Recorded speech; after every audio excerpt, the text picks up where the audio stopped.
Magandang umaga po sa bawat isa. Magandang umaga. Ay, upo na po kayo. Upo na. Sige po, tayo po yung mag-umpisa. Patingin nga po natin yung ating mga katabi. Magandang umaga. Magandang umaga, sis. Ang ganda ng ng tono ni Tita Lizel, Sister Lizel. Talagang alam mo na umaapaw yung pagpapala, yung biyaya ng Panginoon sa buhay niya. Palakpakan po natin yung Panginoon sa buhay niya. Yan. Handa na po ba tayo tumanggap ng biyaya ng Panginoon? Amen. Handa na po ba tayong tumanggap ng kasagutan sa ating mga panalangin? Yan. Nawa, maging handa po tayo. Sige po, ang ating pong pag-aaralan ngayon, ang title po ay do not run away, instead run closer to Jesus. Basahin nga po natin yung sabay-sabay. Do not run away, instead run closer to Jesus. Ayan. Do not run away. Huwag tayong tumakbo palayo sa Panginoong Jesus. Instead, let us run closer. Magmadali tayo papalapit kay Jesus. Sige po, sa Matthew 27, chapter 27, 1 to 5, inaanyayahan ko po ang bawat isa na tumayo. Sige, ako na tayo ha. Sige ba, huwag nang tumayo. Sige, basahin po natin. Wait lang po. Okay. 27, chapter 1, kinaumagahan, nagpulong ang mga punong pari at mga pinuno ng bayan kung paano nila maipapapatay si Jesus. Number 2, siya'y kanilang iginapos at dinala kay Pilato na gobernador.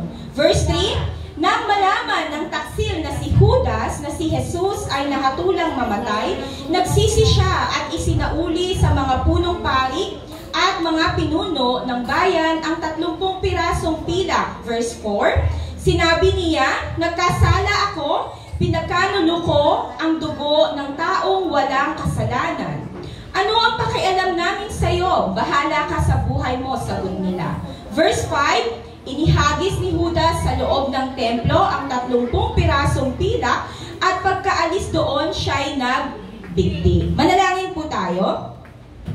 Dakilang Diyos na banal at makapangyarihan sa lahat, salamat po sa panibagong araw, panibagong kalakasan, panibagong pagkakataon, Panginoon, na ibinigay mo sa amin upang ikaw ay aming makilala, maranasan sa aming buhay. Nawa, Panginoon, ikaw ay maging realidad sa aming buhay, hindi lamang imahinasyon. Salamat, Panginoon, dahil ikaw ang Diyos na buhay, mula noon hanggang ngayon di ka nagbabago. Salamat po sa oras nito, bigyan mo po kami, Panginoon, ng wisdom and knowledge, Panginoon, to understand your words, to understand and receive your grace, your mercy, and your healing through your words. Fill us with your Holy Spirit, Lord. Samahan mo po kami as we listen to your word. Bless each and every one of us from the beginning up until the end of our Sunday worship. May we receive grace, may we receive victory. And whatever forces of darkness that hinder us, be crumbled in the name of Jesus Christ. Salamat po, Panginoon, sa kaligtasan at sa katagumpayan. Ito po ang aming dalangin sa pangalan ni Jesus. Amen. Okay. Wala pala yung verse. Okay, akala ko nandun yung verse. Introduction po. Yan. Who is the most famous or popular disciple of Jesus?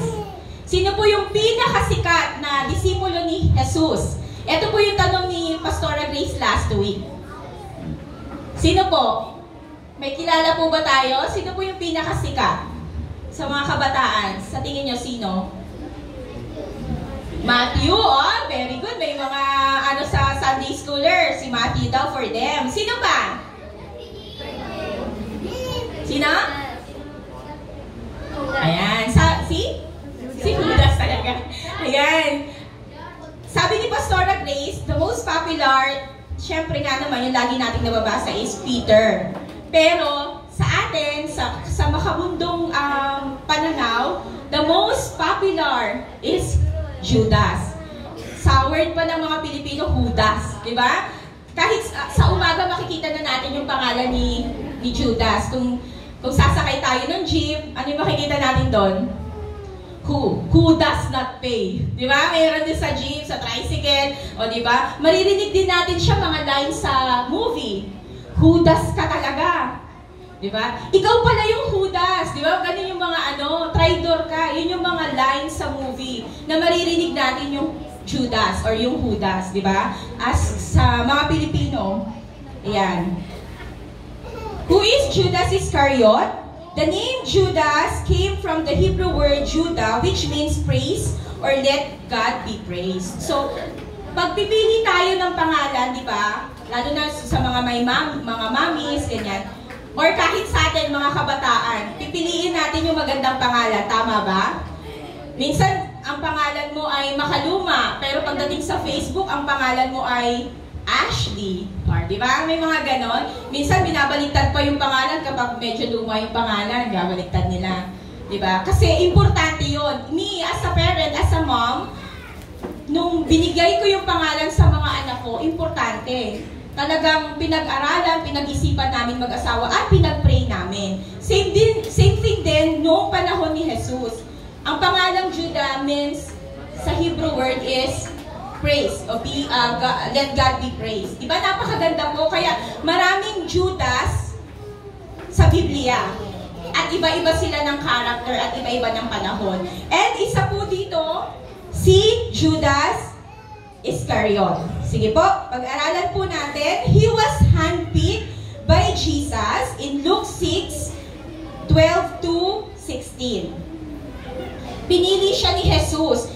Kung babasahin po natin sa Luke, ang Panginoong Jesus ay nanalangin ng magdamag bago niya piliin ang mga disipulo niya. So, ibig sabihin, hindi nagkamali ang Panginoon. Sa tingin ba natin, hindi na alam ng Panginoon na ito yung magbibitray sa akin, ito yung magkakanulo sa akin?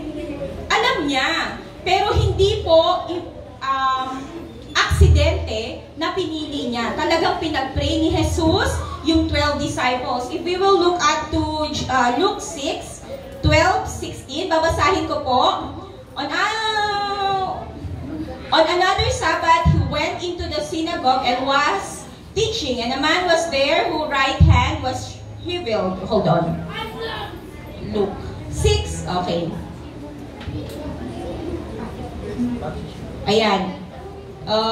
Sabi po dito, on those days, Jesus went out to mountainside, sa verse 12, to pray and spent the night praying to God.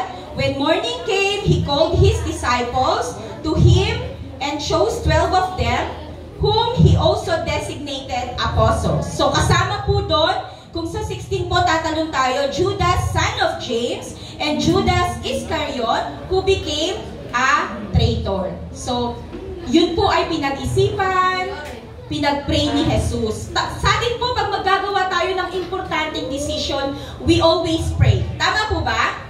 O we base on our emotion? Ayoko dito sa tao na to, mabaho to, ito yung pipiliin ko, ganun po ba? Hindi, pinag-iisipan natin, di ba? Lalo na pag importanteng decision. Same thing sa Panginoong Jesus. He prayed all night, and then in the morning, he chose. And one of that is Judas. Di ba? Ang Panginoon, wala pong aksidente sa Panginoon, ay nagkamali si Jesus. Wala pong aksidente. And isa pa, he was with Jesus to be with Jesus. Bakit po tumawag ang Panginoon ng disipulo? In Mark 3:14, sabi niya to be with them. Hindi lang para tawagin niya, kundi para makasama niya sa pagkain, makasabay niya sa pagtulog, makasama niya everyday, to be with them. So, napakasarap napakasarap pakinggan. Jesus called me to be with Jesus. Jesus called us to be with Him. Yun po yung lagi nating tatandaan. He shared in the ministry. Isa si Judas sa kasama ng Panginoon sa ministry. Ano po yung ginawa ng Panginoon nila nung panahon ni Jesus? Nagpapagaling ng mga may sakit, nagpapalayas ng mga demonyo, bumubuhay ng patay, amen. sila ng gospel. Judas is one of them. One of the 12. So, ganun siya ka-close sa Panginoon. Ganun siya lagi kasama ng Panginoon. And then, who is Judas Iscariot? He was in charge with money bag. So, hindi lang siya basta-basta disipulo. Bakit? Si Judas po ay kaisa-isang disipulo na nanggaling sa ibang lugar. Nanggaling siya sa Judea. At the rest of the 11 disciples, galing sila sa Galilee. So, siguro naman, by that time, nagbotohan sila, sino yung magiging in charge sa money bag. Pero bakit si Judas ang pinili nila? Diba? Kasi si Judas, might be, meron siyang character na kasi meron pong isang tao na professional siya pagdating sa paghahawak ng pera, which is Matthew. Kasi siya ay tax collector, di ba?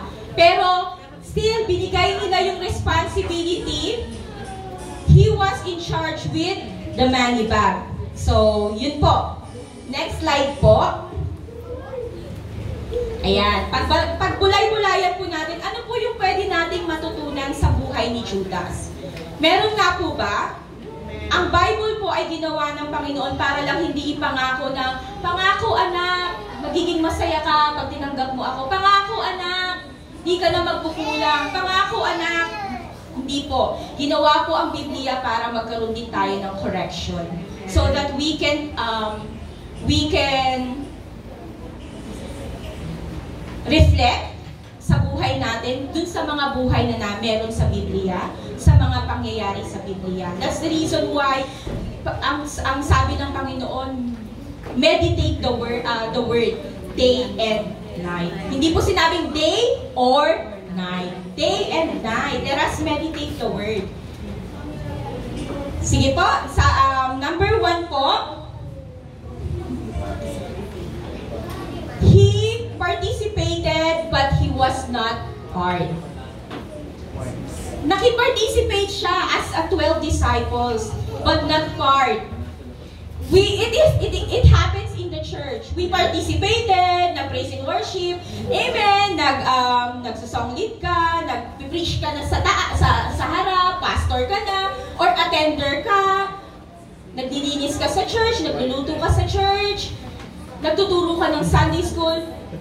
Same thing po kay Judas. Ginawa niya rin yun. He participated but not part of Abundant Life Church. But not part of the family. He does not belong.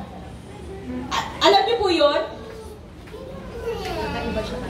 Absent pala tayo sa attendance ng Panginoon. Lord, umatid ako nun September 23? 23 ba ngayon? 24? Umatid ako nun. Kasama pa nga ako sa Sunday Boys. Ang aga ko nga eh. Absent ka dito. Pagdating sa langit, absent ka pala. Why? Kasi hindi pala tayo part ng family.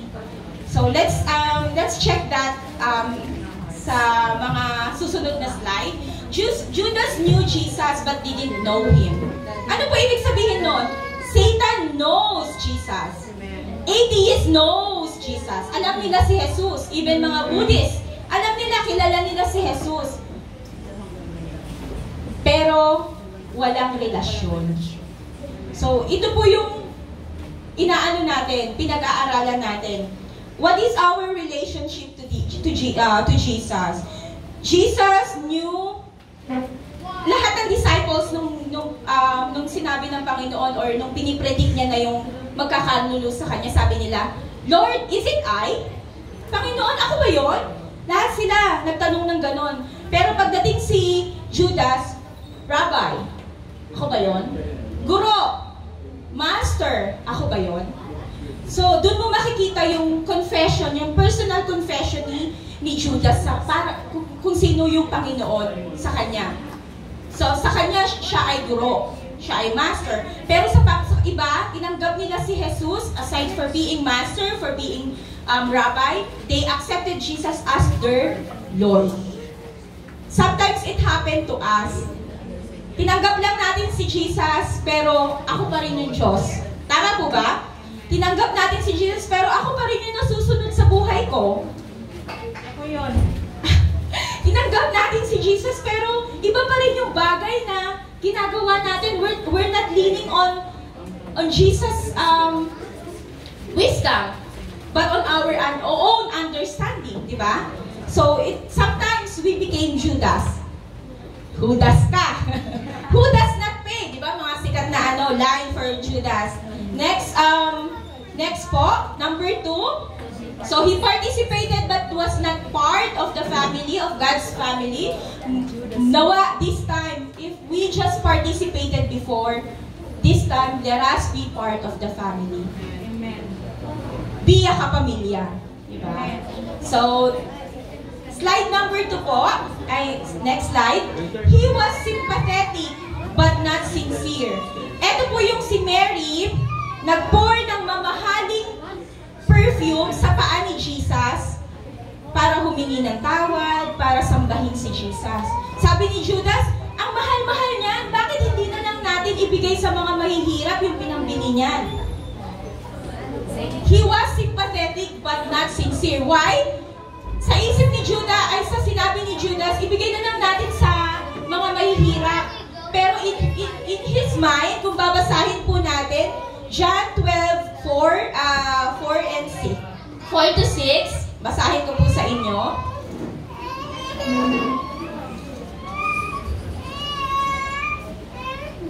John 12:4 to 6. But one of his disciples, Judas Iscariot, who was later to betray him, objected, "Why wasn't this perfume sold and the money given to the poor? It was worth a year's wages." He did not say this because he cared about the poor, but because he was a thief. As keeper of the money bag, he used to help himself to what was put into it. So, dun pala siya, totoong concern. So, sympathetic siya, nandyan siya sa mga mahihirap, pero yung totoo, meron siyang ibang motive. Dagdag na lang natin yan sa kaban, para nahawak ko. Diba? Sabi po dito, the success of the ministry is not measured by how many people attending the church. It is not measured by how many annual turnover every year. Pag wala po yung, when we are not sincere in our worship, gaano man kaganda yung boses mo, worship is just a waste of time. Worship is just a waste of effort. Tandaan po. Pero gaano man kaliit yung kakayanan mo to worship the Lord, if you do have the sincerity in your heart, that Lord, no matter what, I will give everything to you. I surrender everything to you. This is the way I worship you. Kinalulugdan po yun ng Panginoon. So let us check our heart this time. Are we becoming Judas, who is just sympathetic but not sincere? This time, let us change. Hindi pa po huli ang lahat. Amen. Next, Jesus knows everything from the beginning that Judas will betray him. But still, why Jesus allowed Judas handle the money bag? Why? Kasi hindi mahalaga sa Panginoong Jesus ang bagay sa mundong ito. Ibinapakita lang doon ng Panginoon that the ministry, the success of the ministry is not be measured by kung magkano yung annual income ng church. Diba? Hindi mahalaga ang pera. Yun lang yung pinapakita ng Panginoon. Or yun yung nakita ko. Bakit in-entrust pa ng Panginoon? Alam niya, ibibetray siya. Diba? Nagtiwala pa rin yung Panginoon kay Judas. Though alam niya. Kasi money is not important. We need it, yes. Sa mga bagay-bagay. But the most important is yung resources. Saan ba galing yun? Diba? Saan galing ang pera? So, pag-usapan po natin yan later on sa offering. Okay, but still, why Jesus allowed? Next slide po. Number 3, ayan, malapit na po. He was washed but not clean. Sabi po doon sa John 13, 10 and 11, basahin ko po. Ito po yung pagkakataon na nilinisan ng Panginoon or hinugasan ng Panginoon yung mga paa ng apostles or ng mga disipulo niya. 13, 10, 11. Basahin ko po ng mabilis. Jesus answered, a person who has had a bath needs only to wash his feet. His whole body is clean, and you are clean, though not every one of you. You are clean, though not every one of you. But not every one of you. For he knew who was going to betray him, and that was why he said, not everyone was clean. So, kasama po dun si Judas. He participated with that very humble way ng Panginoong Jesus kung bakit siya naparito sa lupa is to serve. Kasama siya doon, hinugasan, but he was not clean. So, nawa, sa buhay natin bilang Kristiyano, let us allow Jesus to clean us. Why? Nandito ka sa church. Buong maghapon, nandito ka na. Pagdating sa bahay, di ka naman nagugas ng plato. Pagdating sa bahay, halos isumpa ka ng magulang mo kasi kulang na lang sabihin nila, salot ka. Diba? Kasi hindi nila nakikita yung Panginoong Jesus sa buhay mo. Kahit ano pang posisyon natin sa church, kahit ano pang pag-pray natin, pag-worship natin sa Panginoon, it's just a waste of time. Kung hindi naman talaga namumuhay ang Panginoong Jesus sa buhay natin. Let us balance our life. If here in the church, ka-bless-bless tayo, let's balance our life na pagdating sa bahay, makikita nila, sasama na ako next week dito, iba yung pagbabago sa buhay niya. Sana ganun po, mga kabataan, na encourage you. Pagdating sa bahay, initin ang ulo mo, konting mali ng anak mo, di ba? Nawa, ganun po. He washed but not clean. Let's absorb the blood of Jesus. Huwag nating sayangin. Nilinisan na tayo ng Panginoong Jesus. All we need is to accept it and mabuhay tayo kasama niya. Sige po. Judas is teaching us that we can participate but not part at all. However, yan. Conclusion po, malapit na. Conclusion, Judas betrayed Jesus.